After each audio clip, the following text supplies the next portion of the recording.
Hi అండి, welcome to Sandhya kitchen. ఇవాళ వచ్చేసి నాటుకోడి ఫ్రై అయితే చేస్తున్నాను. నాటుకోడితో కూరే కదండి, ఇలాగా ఫ్రై చేసి చూడండి, చాలా బాగుంటుంది. నాటుకోడి ఫ్రై కోసం ఒక 1/2 kg నాటుకోడి తీసుకుంటున్నాను. ఇది నీట్గా కడిగేసుకొని ఒక గిన్నెలోకి అయితే తీసుకుందాము. ఇలాగా తీసుకున్న తర్వాత ఇప్పుడు ఇందులోకి ఒక 1/2 స్పూను కారం వేసుకుందాము, కొద్దిగా పసుపు వేసుకుందాము, ఒక 1/2 స్పూను సాల్ట్ వేసుకుందాము. సాల్ట్ కావాలంటే మళ్ళీ వేసుకోవచ్చు. ఒక 1/2 స్పూను అల్లం వెల్లుల్లి పేస్ట్ వేసుకొని ఒక సగం చెక్క నిమ్మ చెక్క ఉంది కదా, ఇది సగం పిండుకుందాము ఇందులోకి. ఇప్పుడు ఇదంతా కలిసిపోయేలాగా కలుపుకోవాలి. ఇదంతా కలిపేసుకొని పక్కనైతే పెట్టేసుకున్నాము. నేనైతే సాల్ట్ కొంచెమే వేసాను, కావాలంటే మళ్ళీ వేసుకోవచ్చు. సాల్ట్ ఎక్కువ వేసామంటే ముక్కకు అనేది ఎక్కువ పడుతుంది కాబట్టి కొంచెమే వేసుకోవాలి. ఇప్పుడు ఇది పక్కన పెట్టేసుకొని గ్యాస్ ఆన్ చేసుకొని కడాయి పెట్టుకున్నాము. ఇందులోకి 1 స్పూన్ దాకా ధనియాలు వేసుకున్నాము, 3 యాలకులు, 4 లవంగాలు, దాల్చిన చెక్క కొంచెం, అనాస పువ్వు కొంచెం, 1 లేదా సగం వేసుకోవచ్చు. ఒక 4 ఎండుమిర్చి వేసుకొని ఇవి లైట్గా వేయించుకోవాలి. 1 స్పూను జీలకర్ర కూడా వేసుకోవాలి.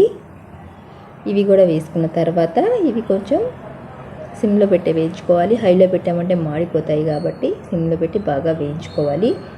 ఇప్పుడు ఇది ఒక ప్లేట్లోకి తీసుకొని ఆరిన తర్వాత మిక్సీ పట్టేసుకోవాలి. ఇప్పుడు అదే కడాయిలోకి ఒక 2 గరిటెల దాకా ఆయిల్ అయితే వేసుకుందాము. ఆయిల్ వేడైన తర్వాత 2 మీడియం సైజు పెద్ద సైజు ఉల్లిపాయలు ఉంటాయి కదా, ఇవి సన్నగా పొడుగ్గా కట్ చేసుకొని ఈ విధంగా వేయించుకోవాలి. పచ్చిగా కాకుండా మంచి బ్రౌన్ కలర్ వచ్చేలాగా బాగా వేయించుకోవాలి. అయితే ఫ్రెండ్స్, నేను చేసే వీడియోస్ కనుక మీకు నచ్చినట్టయితే లైక్ చేయండి, సబ్స్క్రైబ్ చేయండి ఫ్రెండ్స్. ఇదిగోనండి, ఈ విధంగా వేగిపోయాయి కదా. ఇప్పుడు ఇవి తీసి ఒక ప్లేట్లోకి అయితే పెట్టేసుకుందాము. ఇప్పుడు ఇదే కడాయిలోకి ఆయిల్ ఉంది కదా, ఇందులోకి చికెన్ వేసుకొని వేయించుకుందాము. ఆయిల్ ఎక్కువ వేసుకోవాల్సిన అవసరం లేదు, ఇదే సరిపోతుందండి.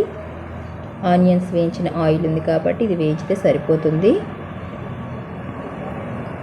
ఇప్పుడు ఇది వాటర్ అంతా పోయి ఆయిల్ అనేది సపరేట్ అయిందాక బాగా ఉడికించుకోవాలి ఈ చికెన్ అనేది. ఎంతో సింపుల్గా నాటుకోడి ఫ్రై అయితే చేసుకోవచ్చండి. నాటుకోడి అంటేనే బాగుంటుంది, ఇంకా ఫ్రై అయితే బాగుంటుంది కాబట్టి ఇలాగ ఫ్రై చేసి చూడండి. ఇదిగోనండి, నీళ్ళంతా ఎనికిపోయి ఆయిల్ అనేది సపరేట్ అయింది కదా.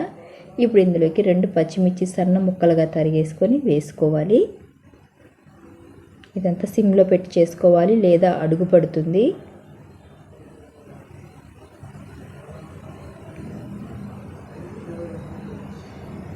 ఇలా మధ్య మధ్యలో కలుపుకుంటూ ఉండాలి, లేదా అడుగు పడుతుంది. ఇదిగోనండి, ఈ విధంగా వేగాయి కదా. ఇప్పుడు మనం వేయించుకున్న ఆనియన్స్ ఇందులోకి వేసుకుందాము.